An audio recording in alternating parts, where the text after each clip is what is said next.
is the 8th of June today, and I am 37 weeks and 1 day pregnant. I am again filming somewhere different because we still don't have the baby's room set up, and that's eventually where I'm hoping to be filming. So today I'm going to do my 36 and 37 week update. This one is going to have a little bit more TMI information in it, which I will try to stick at the end, and I will let you know before I get into it. So if you don't want to know about that kind of stuff, then you can skip over that. But let's go ahead and just get started. So first of all, I'm not sure if I mentioned it in my 35 week update or not, but I am on weekly appointments at my OB's office now. So I am going every Wednesday, which also happens to be the day that I change weeks. So yesterday was Wednesday, and I was 37 weeks yesterday. So we're going every week now, which is nice because it means sort of things are moving along. I still have random breakouts, not necessarily on my face, but on like my shoulders and my chest and the back of my neck, which is totally random and have never broken out there before. So that kind of sucks, and I hope that after pregnancy is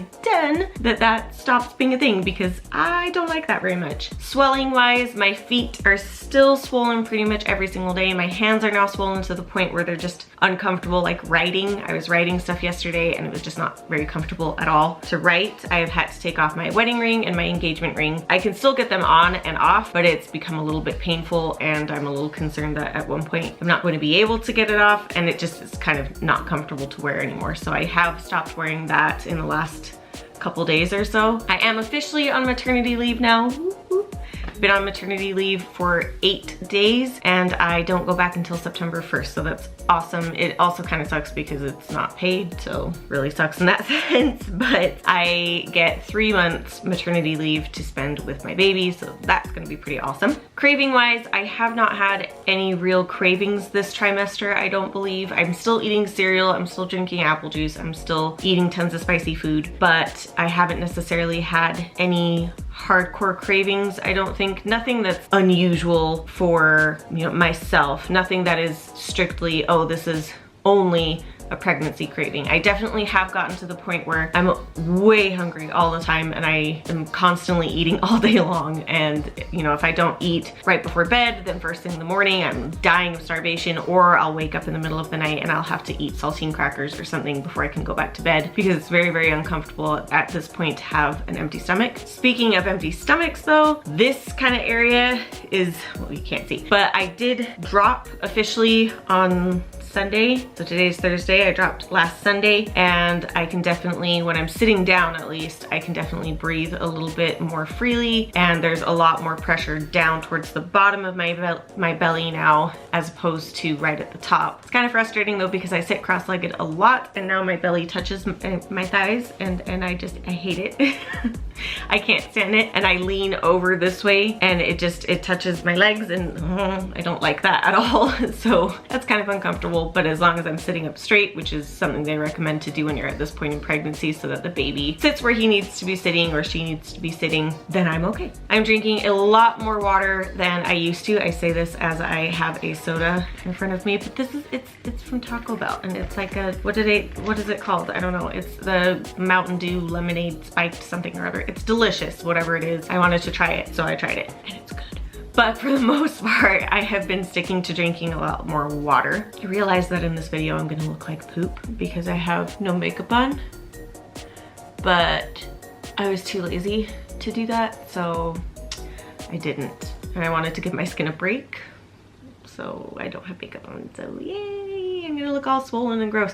One thing that I've noticed is that since being pregnant, my eyes, like, that's not from me being tired necessarily, that's just from me having more fat on my face that I'm used to. So I have little bags under my eyes now when I smile that I'm like, interesting. Or maybe I've had those forever and I'm just noticing now, I don't know.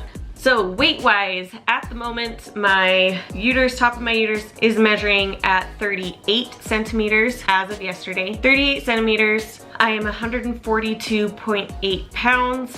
I forgot to ask what my blood pressure was, so I have no idea what my blood pressure was, but they weren't concerned about it, so that's good. Baby's heart rate was 140 something, which is also good. He's still head down, which is good. We had an ultrasound last week when I was 36 weeks pregnant. We had an ultrasound just to make sure that he was still head down and that he's in position and everything like that, and just again to just make sure everything's normal. I have those ultrasound pictures somewhere. There were really only 2 decent ones of his face, and they're hilarious. She said that he has his arms all up like this and he's all squished, and you can definitely tell because his lips are like, they're all smushed. So he looks like he's got these big old giant lips. It's kind of funny. But we did get our last ultrasound, or at least I believe it will be our last, presuming everything moves along the way that it should. Sleep-wise, I'm sleeping fine in the sense that I'm waking up, but I'm able to fall back asleep, and I don't get up in the morning until about, I don't know, usually I'm awake by 7:30 or something, and then I can usually fall back asleep after an hour or 2. So what I've been doing when we don't have the girls is I will wake up and then I will eat something and then I will take a nap. And if we have the girls, obviously I don't do that, but I'll wake up, take a nap later, or even later during the day, and I'm pretty much okay sleep-wise. I'm not feeling too exhausted during the day that I can't function. If I sit down and I'm not doing anything, then yes, I feel tired and I will fall asleep. But as long as I'm up and moving around and doing things, then I generally feel pretty okay. Comfort-wise though, I am so sore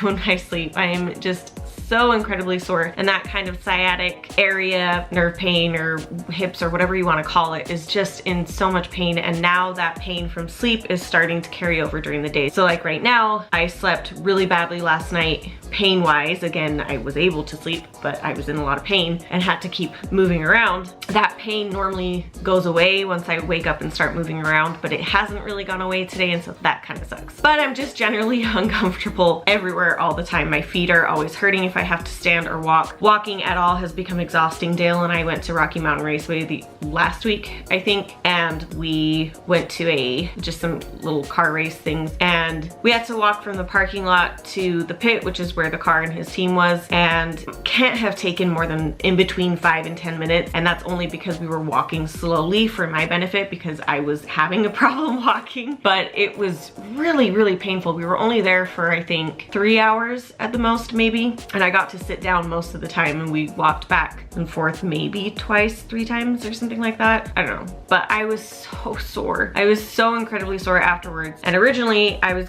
there's a car show on this Saturday, and it's an all-day thing, and Dale is part of the team and he's part of the crew and things like that. And originally I was going to go with him and take a bunch of pictures and film and stuff like that. And after we went to that race show, it was like the race show.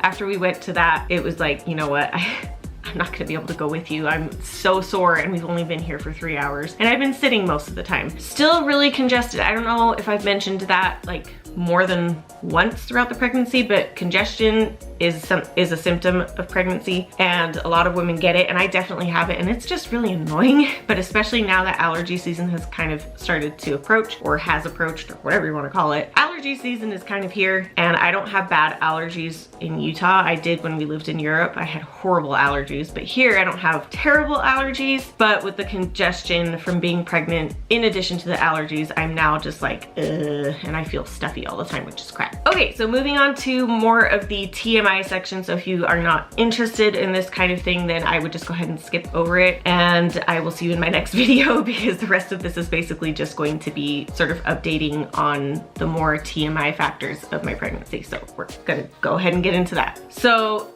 Sunday I dropped, and then let's see if today's Thursday. So Tuesday we took Justine to her last day of kindergarten, and when we got home I went to the bathroom and wiped and noticed that I had lost my mucus plug. If you don't know what a mucus plug is, don't look it up on Google Images because it's disgusting and you'll die of horror. But mucus plug is basically when you're pregnant, your cervix, it's also called a cervical plug or uterine seal and all sorts of things like that. But basically it's a protective layer between the cervix and the baby that basically stops infections and bacteria from getting into where the baby is. So it's there throughout your entire pregnancy, and then when you start nearing the end of your pregnancy, you lose that, and that's part of what being effaced is, I believe. So I lost my mucus plug. It was definitely a mucus plug. It's not, I was kind of on the fence about, well, am I gonna be able to tell if it's my mucus plug or not, or how's this gonna work? Oh, you can definitely tell that it's your mucus plug. And I have continued to lose more little bits here and there since then. Nothing as drastic or as obvious as that first time, but I definitely have lost it for sure. So at my 36-week appointment, they told me the doctors usually start doing cervical checks at this point, and I talked to my doctor and we decided we weren't going to do a cervical check just because I hadn't been having any contractions. There had been no other signs that I was progressing into labor or anything like that. So we decided not to do a cervical check until 38 weeks, which is when my doctor herself felt comfortable or feels like they're worth doing. However, yesterday, once I hit 37 weeks, I did ask her to do a cervical check just because I had lost my mucus plug and I had dropped. So she did do that. She said I'm about 1 centimeter dilated and 70% effaced, which is the thinning out of the cervix and the mucus plug and everything like that. So she said, normally you're about here, and then at the moment you're about here. So she said her estimation is about 70%. Cervical checks suck. Like, hello, can you get higher up in my vagina? Like, that was owie. And then when I got home later, I did bleed and I had some spotting from the cervical check, and it's totally normal to have that as well, and a little bit of cramping. I have had cramping the last week or so, but nothing that has been in a pattern, nothing regular, nothing that feels like contractions, but things are definitely feeling like they're starting to move along, and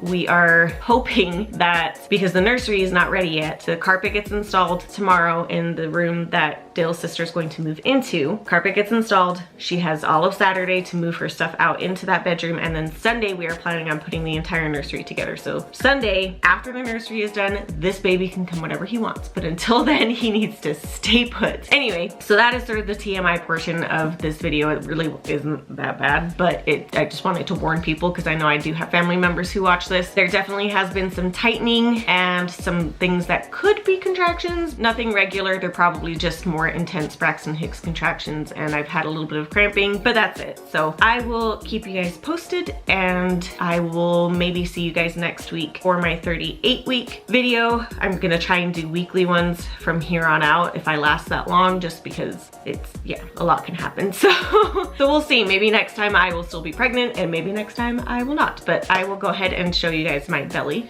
Here is my 37-week belly from the front, from the side, from the other side, and here it is from the front, side, and other side.